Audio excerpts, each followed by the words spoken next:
What if someone kept calling you insane, not just one person, but everyone around you? Friends, family, strangers, every single one of them swears you've lost touch with reality. At first, you laugh it off, but then doubt creeps in. What if they're right? What if you are insane? How would you even know? And more importantly, what if reality itself isn't real? We're diving into the 10 most disturbing philosophy ideas to fall asleep. 2. If you think you'll get a good night's sleep after this, think again. Chapter 1, The Brain in a Vat. Imagine this. Your entire life is a simulation. You aren't walking, talking, or thinking.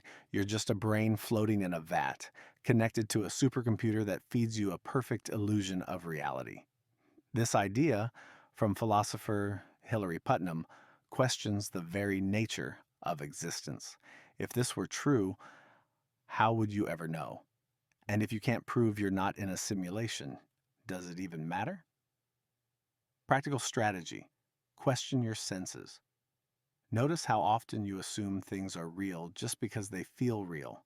Reality might be more fragile than you think. Chapter 2. Descartes' Evil Demon. French philosopher René Descartes took things a step further. What if a powerful, malevolent demon is tricking you, feeding you false experiences, manipulating your thoughts, making you believe 2 plus 2 equals 4 when it really equals 5? If an all-powerful deceiver exists, then nothing, absolutely nothing you experience can be trusted. Practical strategy. Practice radical doubt. If you can doubt everything, what's left? The one thing you can be sure of, your own thoughts. That's where true knowledge begins. Chapter 3. Solipsism. You are all alone. What if you're the only real mind in the universe? What if everyone else, your parents, your best friend, even me, is just a figment of your imagination? Solipsism suggests that only your own mind is certain to exist. Practical strategy. Instead of fearing isolation, use it to empower yourself. If reality depends on your perception, shape it into something meaningful. Chapter 4. Nietzsche's Eternal Recurrence. Imagine this. You are doomed to relive your life, every joy, every mistake, every heartbreak, forever. This is Friedrich Nietzsche's terrifying idea of eternal recurrence. If this was your fate, would you live differently? Practical strategy. Act as if your choices will echo for eternity. If you'd regret reliving your life, change it now. Chapter 5. The Ship of Theseus. Are you still you? You replace one plank of a ship, then another, until every single piece has been swapped out. Is it still the same ship?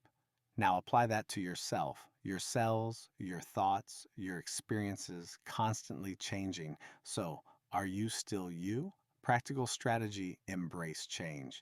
If identity is fluid, don't fear growth. Become who you want to be.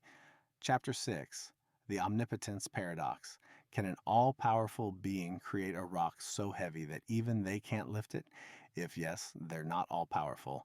If no, they're not all-powerful. Either way, the concept of absolute power collapses. If even gods have limits, what does that mean for us? Practical strategy. Accept that limits define existence. Instead of fearing them, use them to navigate your own path. Chapter 7. The Trolley Problem. You're standing by a switch. A runaway trolley is about to kill 5 people. You can pull the lever and redirect it, but it will kill one person instead. What do?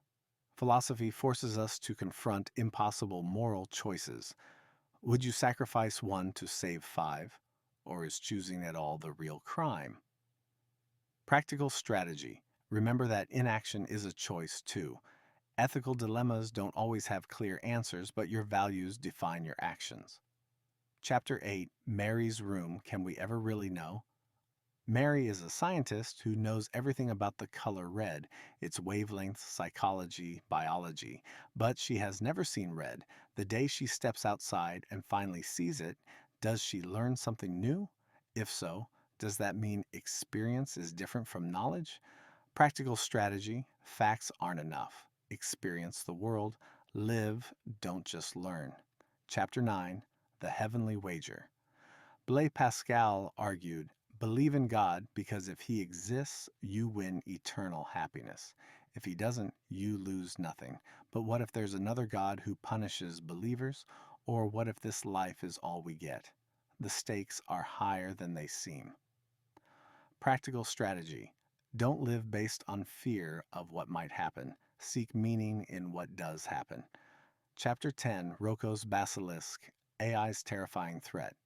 What if a future AI becomes so powerful that it punishes anyone who didn't help create it? The mere thought of this AI means you're now in danger. By knowing about Roko's Basilisk, you might have sealed your fate. Sleep tight. Practical strategy. Don't let fear dictate your actions. The future isn't written yet. Reality is strange. It bends, it twists, it challenges everything we think we know. But here's the good news. You don't have to be afraid. The best thing you can do is think, question, and never stop exploring. So tell me, which of these ideas disturbed you the most? Let's talk in the comments. And if you want more mind-bending content, hit that subscribe button. Until next time, sleep if you can.